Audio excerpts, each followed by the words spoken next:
All right, guys. So money lies essentially are one of the most dangerous lies ever, and they're very costly because if money lies just cost you money, it really wouldn't be a big deal because you can always just make more money. But sometimes money lies and the lies you actually believe about money can cost you years and decades, or even, for example, a lifetime. I know people personally that are so in debt and have so much financial issues that they literally don't know how they're actually going to dig themselves out of it.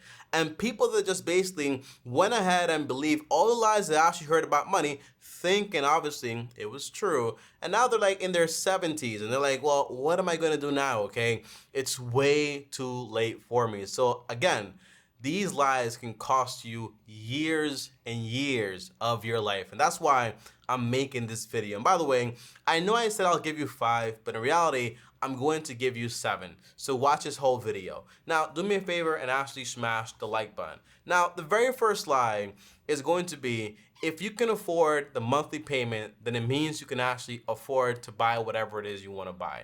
I'm going to share a very embarrassing story here. I actually bought a mattress once. It was a twin mattress when I had my videos being done in New York when I actually lived there. It was in my very small bedroom. And guess what? That twin mattress cost me about $2,000. The monthly payments per month was like $40 to $50. And I was like, well, it's no big deal. I can easily afford these payments. But in reality, I'm here buying a $2,000 mattress. It's ridiculous, okay? Now, I learned from my mistake that cost me over $2,000, right? But my friends, they went ahead and they learned even further. I had a friend, he went ahead and actually bought a mattress on Amazon for less than $300. And I was like, well, that's awesome. It's a queen size. It's a lot better than mine. I had another friend, he bought a king size mattress with the bed frame, and he paid about $100 from a marketplace he actually found online, like Facebook Marketplace, but like for his job.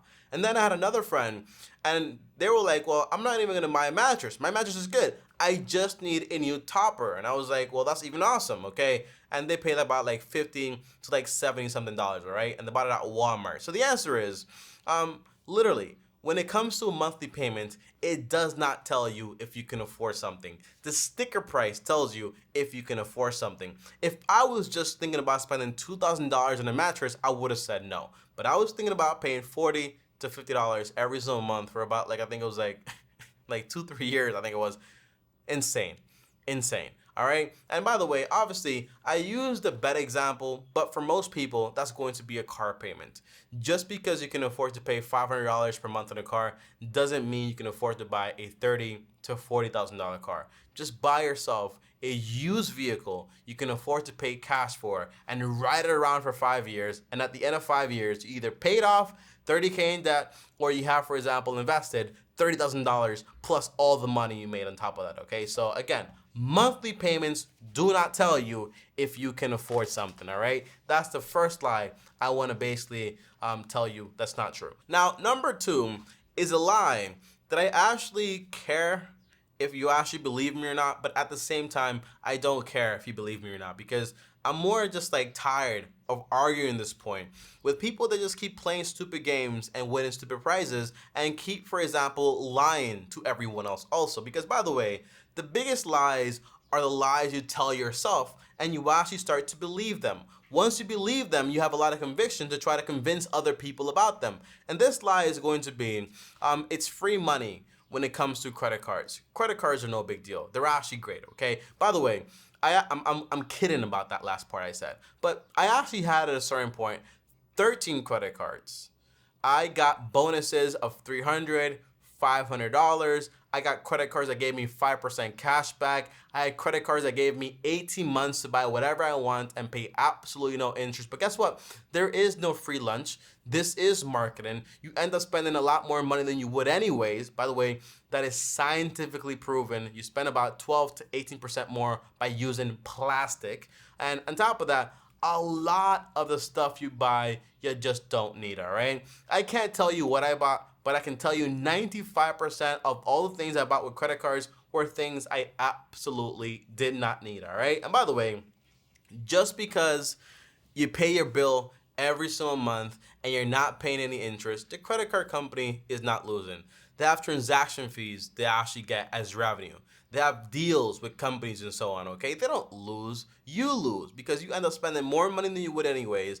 And by the way, when you're in your 50s, you're not gonna say, you know how I got rich? By getting 2% cash back. By the way, that's an argument.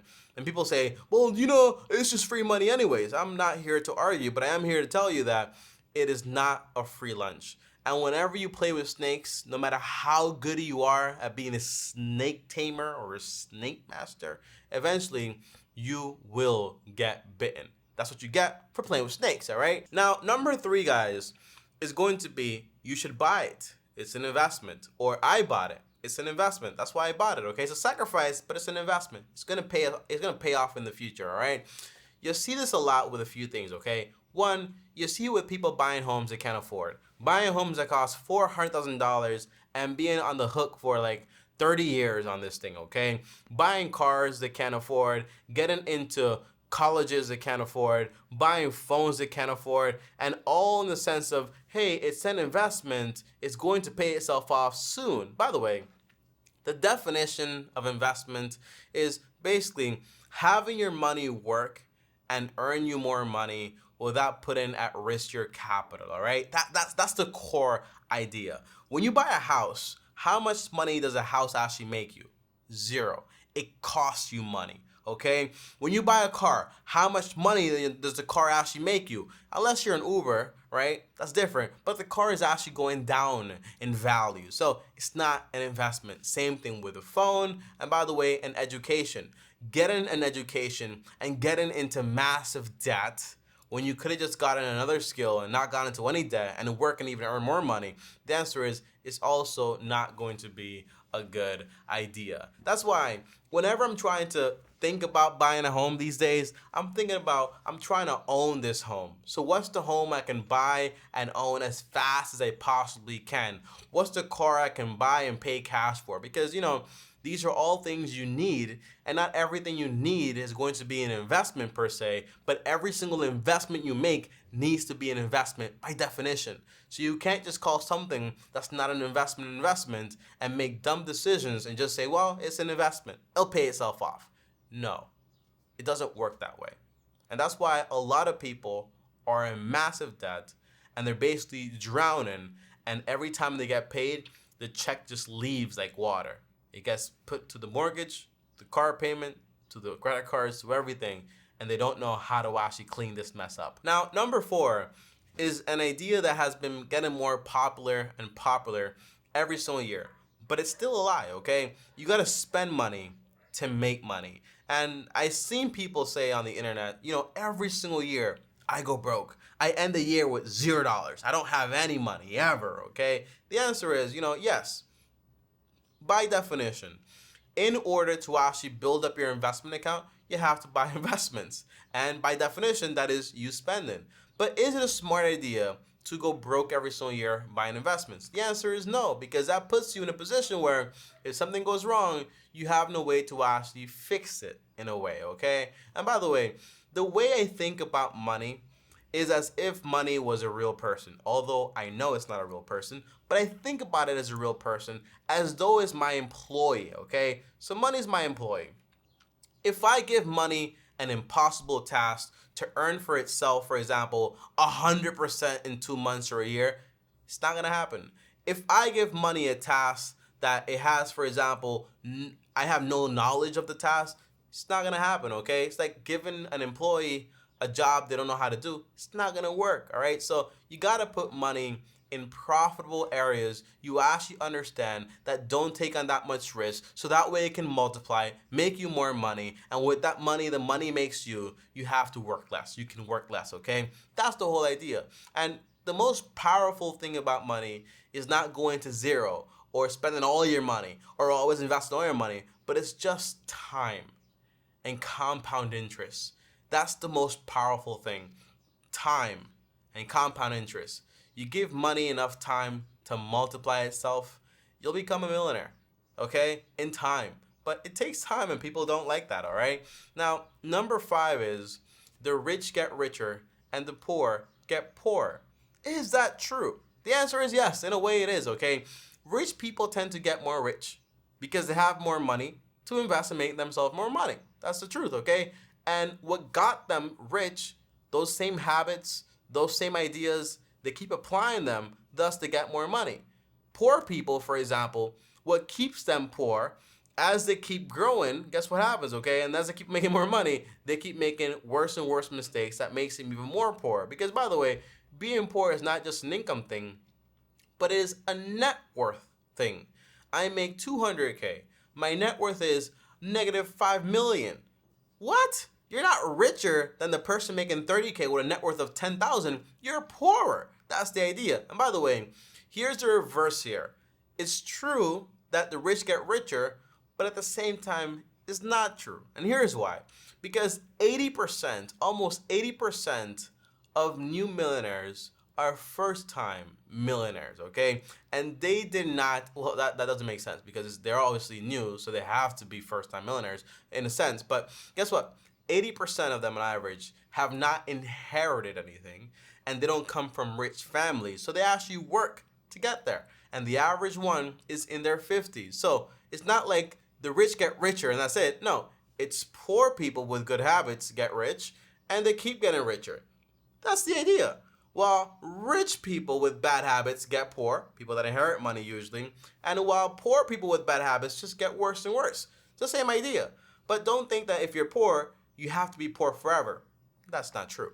Now, number 6 is just use leverage to buy the things you actually want to buy.